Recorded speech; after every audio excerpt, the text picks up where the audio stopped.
Es veia prou que a casa érem molts i devia de sobrar algú. Jo era la quinta de 6 germans i, segons deia mare, havia arribat perquè Déu havia volgut i s'ha d'acceptar allò que ell envia.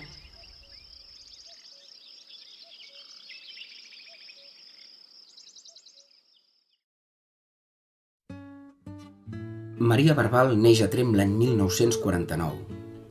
Viu la infantesa i primera joventut al Pallars, en el si d'una família de tradició pagesa per part de mare.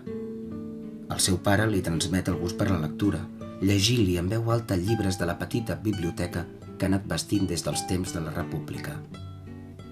A diferència dels seus pares, la Maria rep instrucció des de ben petita en un col·legi de monges. Passa els primers estius a casa la padrina, a la Vall d'Àssua, quan encara hi havia terra sembrada i bestiar per aviar. Coneixerà com un joc les feines pròpies de l'estiu en una casa de muntanya. És un temps de catolicisme reaccionari i de realitats silenciades. Els habitants dels pobles pallaresos, abandonats pels governs franquistes, van tancant les portes, abocats cap a les ciutats. Als 14 anys, l'autora es trasllada a Barcelona per estudiar batxillerat. Fa amistat amb noies que es formen en el món excursionista dins d'un catolicisme més obert. L'any 1966 inicia els estudis de Filosofia i Lletres. Viu en una residència del carrer Avinyó i estudia a la biblioteca de l'Ateneu Barcelonès. Un cop llicenciada, compaginarà l'escriptura amb l'ensenyament.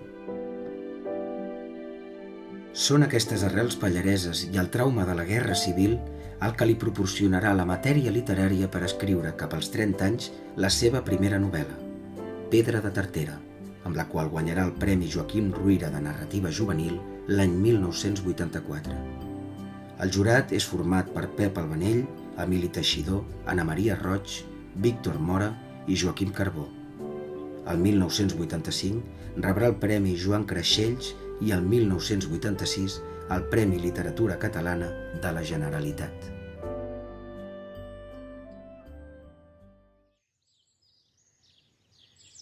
La meva mare era una dona que només coneixia 2 coses, feina i estalvi.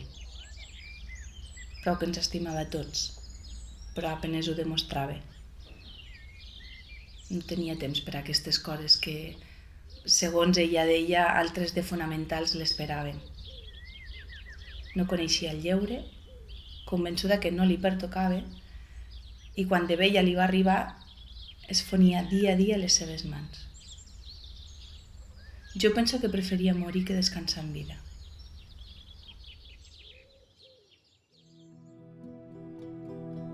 Des de la seva publicació, Pedra de Tartera ha estat reconeguda a nivell nacional i internacional tant pels lectors com per la crítica. En català ha estat editada per Laia, Empúries, La Magrana i Columna, entre d'altres. S'han venut centenars de milers d'exemplars i ja superen les 50 edicions en català. Un dels factors d'aquest èxit és que molts professors escullen Pedra de Tartera com a lectura pels alumnes de secundària i batxillerat. A més de la literatura i la llengua, l'obra permet estudiar moments clau de la història contemporània, com són l'adveniment de la República, la Guerra Civil, l'abandonament del món rural i les migracions cap a les ciutats. Des del Departament d'Ensenyament de la Generalitat i des de la Institució de les Lletres Catalanes s'organitzen propostes pedagògiques i visites de l'autora a les escoles. A partir del llibre, els alumnes elaboren treballs de text, audiovisuals i teatre. Entre el públic adult també gaudeix d'una bona difusió. Noves generacions de lectors aprofundeixen en la novel·la a través de clubs de lectura, activitats a les biblioteques i rutes literàries pels ambients del Pallars.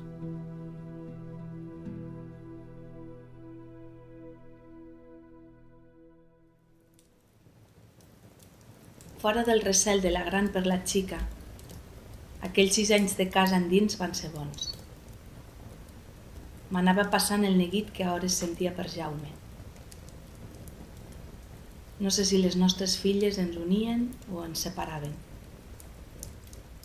El cert és que sovint em semblava que ens estimàvem a través seu.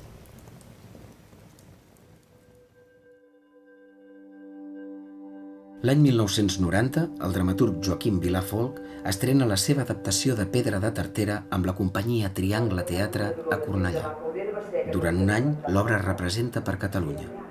Ben endins de les ungles, en un raconet dels cabells que neteja l'olor diària que m'omple d'alegria. Des d'aleshores, diverses companyies amateurs han portat a escena el text de Vilà Folch.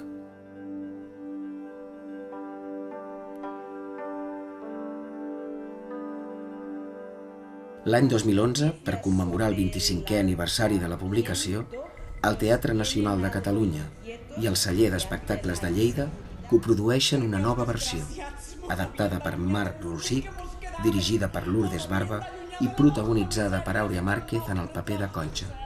L'obra també es representa al Teatre Romea i fa gira pel territori. Amb les altres pedres, rodolant cap avall. El gran èxit de públic d'aquestes propostes teatrals també ha contribuït a apropar Pedra de Tartera a nous lectors.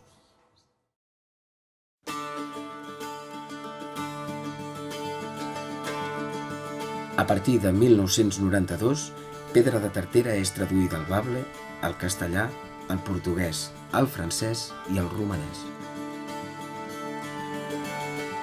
Al març de 2007, l'editorial Trànsit Verlag de Berlín presenta l'edició en alemany, traduïda per Heike Notenbaum a la Fira del Llibre de Leipzig.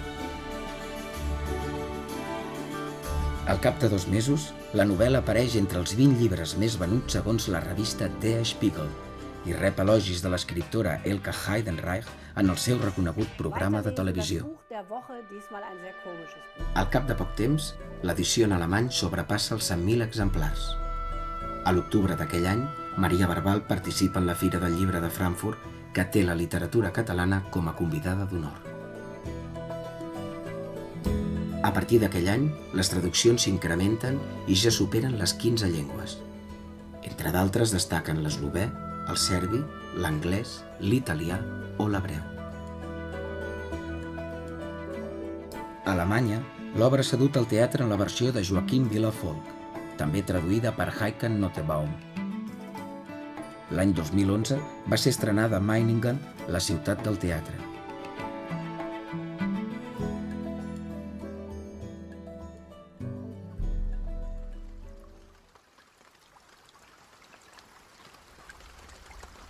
Des de la notícia que uns militars s'havien sublevat a l'Àfrica, tot anava cap per avall a casa. Els cosins no pujaven.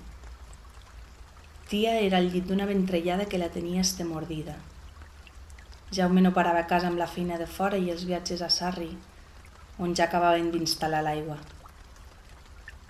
Mossèn Miquel només feia que exclamar-se tant a la trona com al carrer que tant desordre per força s'havia d'ordenar i que aquella república era un desastre.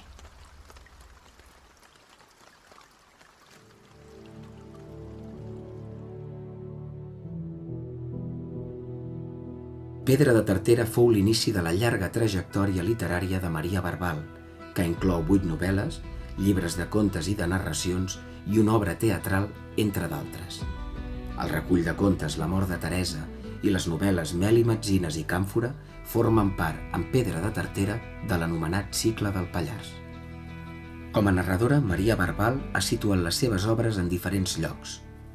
Barcelona és l'espai central de novel·les com Carrer Bolívia, Emma i En la pell de l'altre.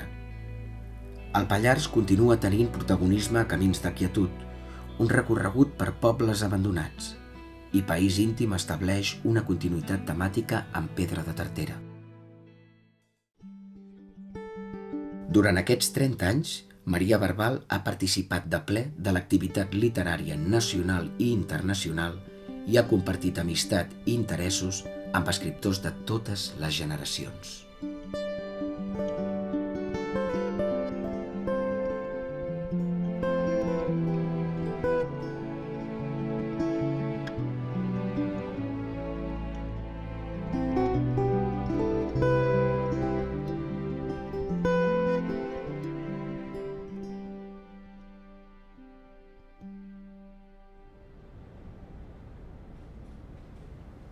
Barcelona és el cel lluny i els estels espantats.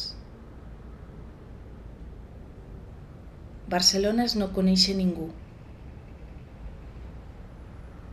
Barcelona és un pa xic que s'acaba cada dia i és llet d'ampolla molt blanca, sense nata i amb un gust primet.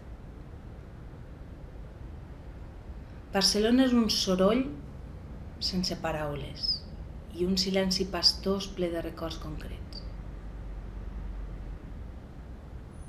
Barcelona és aprendre a callar més i més, fins que em pregunten alguna cosa.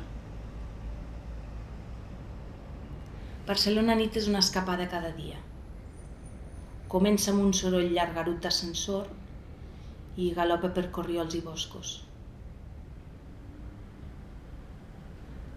Barcelona per això és una cosa molt bona. És l'últim graó abans del cementiri.